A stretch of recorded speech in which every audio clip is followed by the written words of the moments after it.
I want to get rid of being so focused on what other people think of me and how they see me. Yeah. How can I do this? Yeah.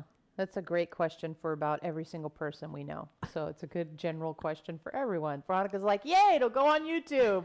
We haven't even answered the question. She's already got it figured out for YouTube. She's like, hey, it's important. How do you get rid of caring what people think about you?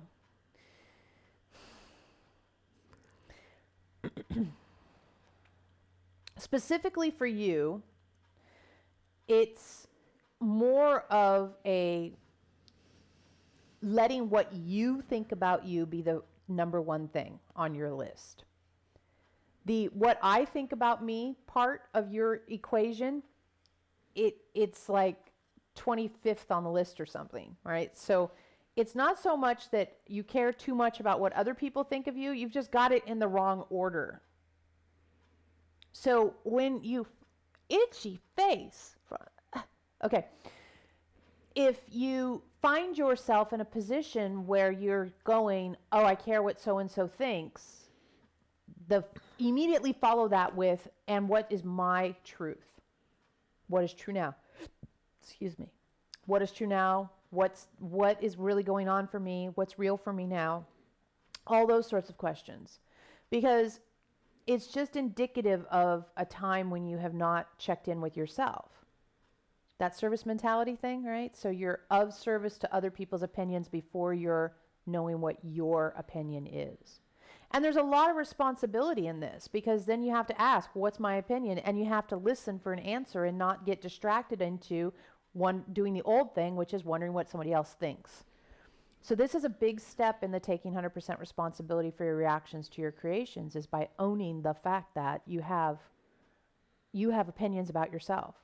And one of the things the girls like to talk about is it's kind of hard to love yourself because you know everything about you.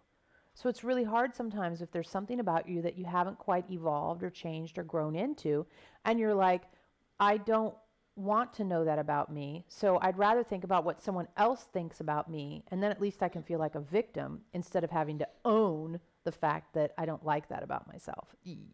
Right? That's a little hard. So the healing of that, right? The healing of that is to not beat yourself up and be mean to yourself if you're growing, and to know what the truth is. There's a lot of mileage to be gained from what is, and accepting the truth, and then acting on that, changing it, looking for something else. You want to be sure that you're giving yourself the opportunity to know what your truth is, rather than hiding from it, skipping it, or letting someone else's truth be more important to you. We think most of the time people let other people's truths be more important because they don't want to have to figure out or deal with what it feels like to know what their own truth is.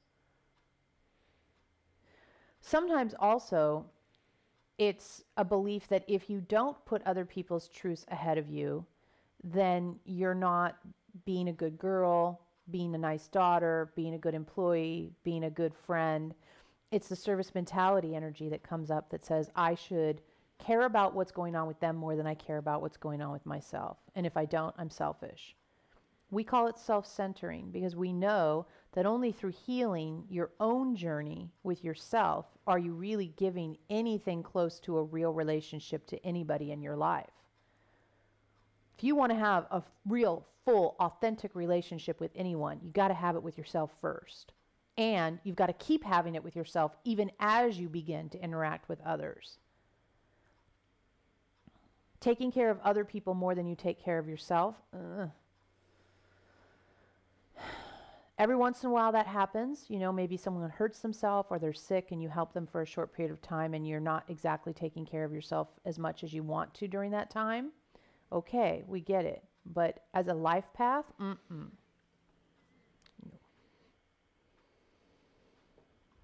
The other thing sometimes happens is people say, you know, oh God, I think they're judging me. To which we respond, yes, of course they are. Everyone's judging everyone. We've talked about that at length. You judge because you need to know if they're a danger or if they're not.